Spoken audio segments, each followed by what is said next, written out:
বঙ্গবন্ধুর প্রতি কৃতজ্ঞতা। উনি আমাদের একটা স্বাধীন সার্বভৌম দেশ দিয়েছেন এবং যে দেশে আজকে আমি, সেই স্বাধীন দেশের আমি আজকে সেনাপ্রধান। সমস্ত শহীদদের প্রতি আমার কৃতজ্ঞতা, সমস্ত মুক্তিযোদ্ধাদের প্রতি আমার কৃতজ্ঞতা। তারা তাদের সোনালী দিনগুলো আমাদের জন্য উৎসর্গ করেছেন এবং আজকে আমরা এই স্বাধীন সার্বভৌম দেশ পেয়েছি। ভিডিওটা তো ওয়াকাররা কখনো দেখেছেন যে 24-এর বর্ষা বিপ্লবের শহীদদের প্রতি শ্রদ্ধা জানাইতে? শহীদ ফ্যামিলির যা কথা করার ব্যাপারে বাদই দিলাম, কখনো উচ্চারণ করছে শহীদের কথা? করে নাই। একদল তো ওয়াকারের বিপ্লবের নেতা বানায় দেয়। ভলকার তোর ফাঁস করে দিছে কেমনে এই ক্যাশ প্রেমিক জেনারেলরা দেশ প্রেমিক জেনারেল বনে গেছে, এখন দেশের সেবা করিচ্ছে। তাদের মিশন বন্ধ হওয়ার হুমকি দেওয়া হয়েছিল, দেখেছেন? Well, I can give you examples where it is taken seriously. I'll give you the example of Bangladesh last year. During July, August, you know, there were massive demonstrations of students. They had enough of the previous government under Sheikh Hasina. There was massive repression happening. The big hope for them was actually our voice, was my voice, was also what we were able to do, and we put the spotlight on the situation. And we actually gave the warning to the army that if they get involved, it means that they may not be able to be a troop contributing country anymore. As a result, we saw changes. When Mohammed Yunus took over as the new chief advisor of the interim administration, he asked me immediately, can you send us a fact-finding mission to put the spotlight on the situation and to investigate what was happening, which is what we did. And it actually helped. I was in Bangladesh last year. The students were so grateful for us taking a stand and for us speaking out and for supporting them. যাই হোক, জাতিসংঘের যে report আসিছে না, ওটা করলে বোমা, এটা বোমা। এই রিপোর্ট দিয়া ওয়াকার সাহেবের সানডে মানডে ক্লোজ করে দেওয়া যায়, এই জেনারেলদের সানডে মানডে ক্লোজ করে দেওয়া যায়, ফোস বন্ধ করে দেওয়া যায়। কিভাবে দেওয়া যায় আসেন এটা বলি। আমি প্রফেসর ইউনূস ছেলে সুপুরে কইতাম, আমারে আর ওয়াকারে এটা চা খাওয়ার দাওয়াত দেন জাহাপনা, আর আমি ওই রিপোর্ট থেকে 14 পৃষ্ঠার 14টা অংশ, নির্বাচিত অংশ কপি পেস্ট কইরা প্রিন্ট করে নিয়ে যেতাম। 2 কপি আর কি, 2 সেট। চা খেতে খেতে একটা কপি সুপুরে দিতাম, একটা কপি ওয়াকারে দিতাম, কইতাম পড়েন। প্রথমে হাতে দিতাম এই অংশটা, 64 পৃষ্ঠার 279 প্যারা। এটি হচ্ছে ইংরেজি যেহেতু কইছে ঠিকই গেছে, তাই না? বাংলা যা হয়েছে সেটা হইতেছে সেনাবাহিনী একটা অন্তর্বর্তীকালীন সরকার গঠন সহজীকরণে কাজ করছে, কিন্তু ভূতপূর্ব প্রধানমন্ত্রীকে দেশের বাইরে পাঠায় দিয়ে তাকে দ্রুত দেশের ভিতরে আরেকটা জবাবদিহিতার আওতায় আনার পথ দূরে সরাই দিছে। এই পর্যন্ত পড়লে কইতাম, দেখেছেন, এটা গেলে গুরুতর অভিযোগ, যেখানে 3 বাহিনীর প্রধান জড়িত আছে, আর সশস্ত্র বাহিনীর সর্বাধিনায়ক হিসেবে জাহাপনা চুপ, আপনিও আছেন। এরপরে কইতাম, একটু নিচে দেখেন, এই যে 279 প্যারার নিচে, সেনাবাহিনী নিরস্ত্র শান্তিকামী বিক্ষোভকারীদের উপর কাছে থেকে তাজা গুলি চালায়, জনতাদের হত্যা করে ক্ষান্ত হয়নি। গুরুতর বিষয় হলো, জুলাই মাসের 16 তারিখ থেকে 5 আগস্ট পর্যন্ত সেনাবাহিনী অনেক জায়গায় জনতার উপর গুলি বর্ষণকারী পুলিশ, র্যাব, বিজিবি সদস্যদের প্রোটেক্টিভ কভার প্রদান করেছে। সেনাবাহিনীর ভারী অস্ত্রশস্ত্রের এই নিরাপত্তা ঢাল পুলিশ, র্যাব, বিজেপিকে অনুপ্রাণিত করেছে জনগণের ট্যাক্সের অর্থে, বেতনভুক থেকে, জনগণের অর্থে কেনা অস্ত্র দ্বারা নিরস্ত্র জনগণকে বিচার বহির্ভূতভাবে হত্যা করতে। এরপরে হাতে দিতাম একটা পৃষ্ঠা 31-32।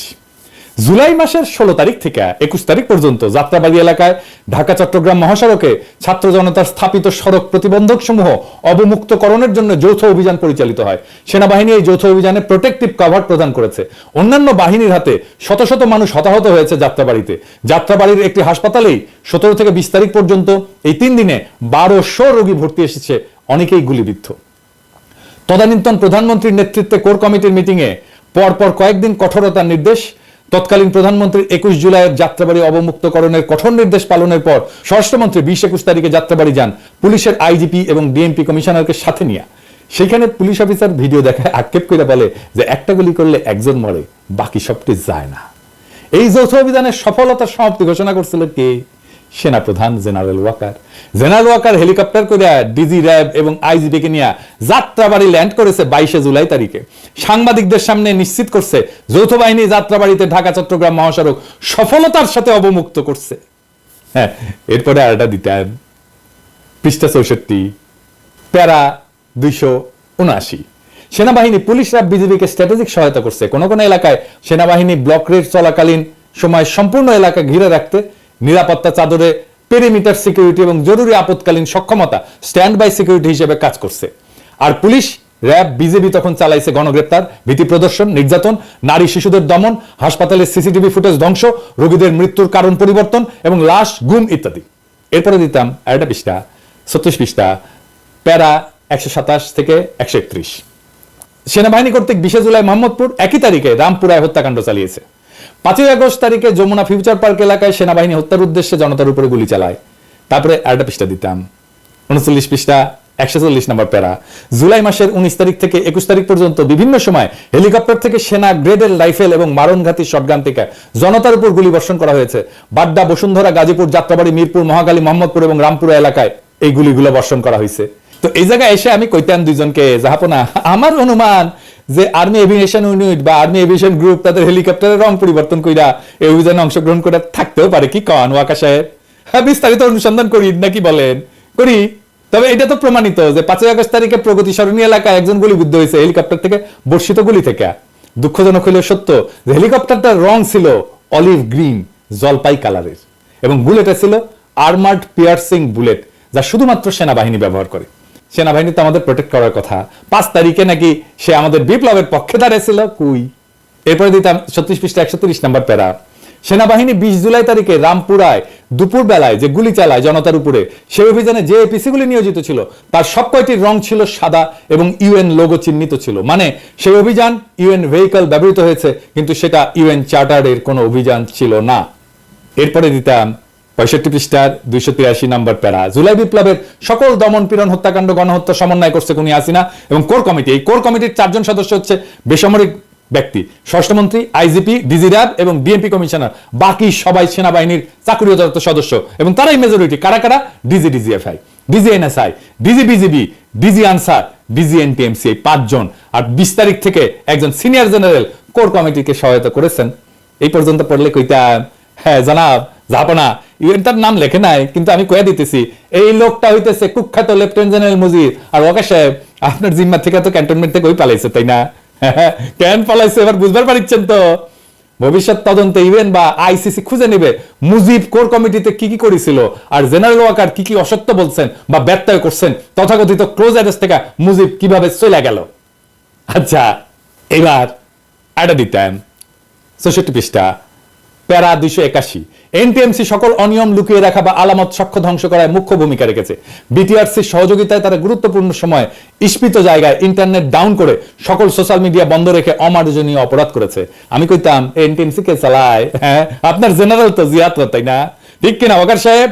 কার বস এনটিএমসি? কারা বস এনটিএমসির? এখনো কারা বস? পুলিশ যা করছে একই কাজ করছে বিজেপি, র্যাব। বিজেপি এবং র্যাব এটার লিডার কারা? কমান্ডিং অফিসার কারা? Army officer.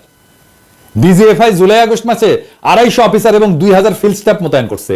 এরা সবাই ফিল্ড থেকে তথ্য যোগান দিত, আর যৌথ বাহিনী সে অনুযায়ী অভিযান চালাইতো। কিছু সংখ্যক বেসামরিক সদস্য স্যার, এরা সবাই সামরিক বাহিনীর সদস্য।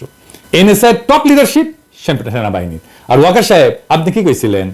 আপনি 5 আগস্ট 2024 তারিখে জাতিকে ধোকা দিচ্ছেন এই বইলা যে প্রত্যেকটা হত্যার তদন্ত হবে, বিচার হবে। করছেন? করেন নাই। আজ এরপরে দিলাম আরেকটা পৃষ্ঠা, 70 পৃষ্ঠা, 340 নাম্বার প্যারা।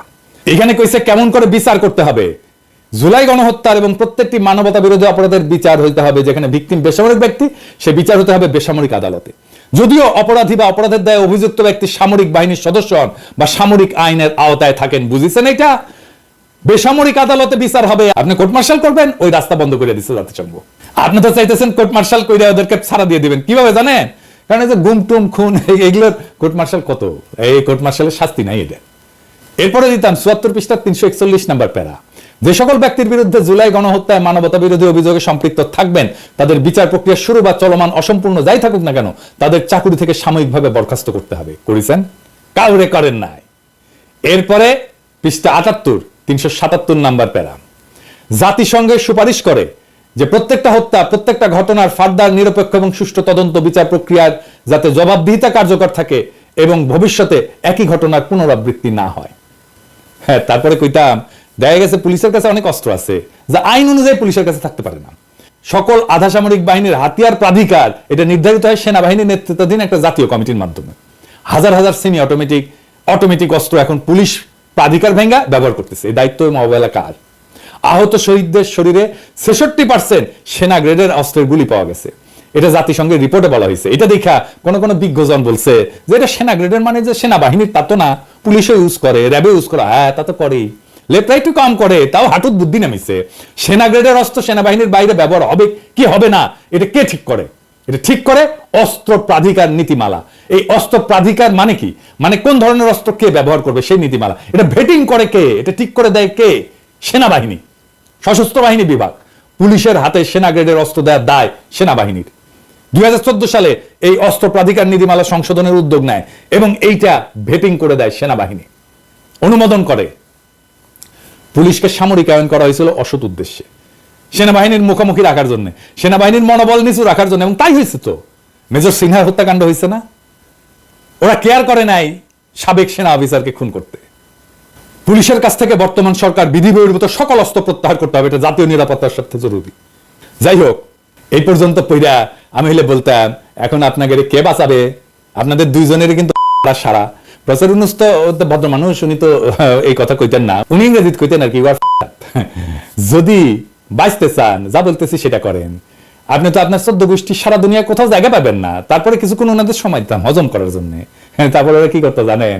ওই দুইজন আকাশ বাতাস বিদীর্ণ করে স্লোগান দিত, ইনকিলাব জিন্দাবাদ, দিল্লি না ঢাকা, ঢাকা ঢাকা, ক্ষমতা না রাজপথ, রাজপথ রাজপথ, বুঝছাও ক্যাঙ্কা কইরা জাউরাগের লাইনে আনা লাগে। সব কয়টার নিদান আছে। এইবার আমি নিদান দিলাম, এইবার লাইনে আনেন প্রফেসর ইউনূস, ইনকিলাব জিন্দাবাদ।